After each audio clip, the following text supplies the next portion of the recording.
Szevasztok! Hát újra itt vagyok, nem kezdtem. Most itt van velem egyik barátom, hát aki altulajdonos nálam. Szia Szevasztok. Ernő! Nos, és hát igazából arra jutottunk, hogy mi egy olyan fajta cég leszünk, akik hát játékokat kritálunk majd, egyéb filmeket, és nem utánozunk más videósokat, mint a Underworld-öt. Mi sokkal máshogy fogjuk csinálni, mi játékokkal is majd fogunk játszani, és hát megnézzük igazából, hogy mi is ennek a játéknak a főbb lényege. És hát mit mondjak róla még?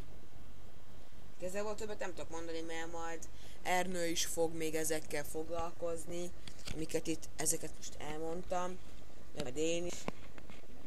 Így tudok szerkeszteni, de meg nem. Igen. Aztán majd meglátjuk. Csak hallod, csak azt fejtettem, hogy kell nagyítani a betűket. Meghúzod nagyobb az ablakot.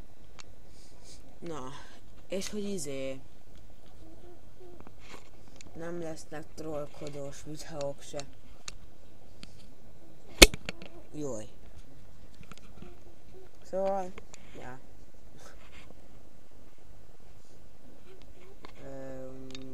Elfelejtettem, mit akartam mondani, mert szavamba vágtam. Bazd meg, de hülye. Ja, hogy lesznek introink is, szóval azok elég kemények lesznek, és hát majd az a szájra, hogy HMB. Szóval, hogy filmkritikák, játékkritikák, gilélyek, a HMB. Mindenben meglátjátok. Csicső! Köszönj te is! Szevasztok. Köszönj te is!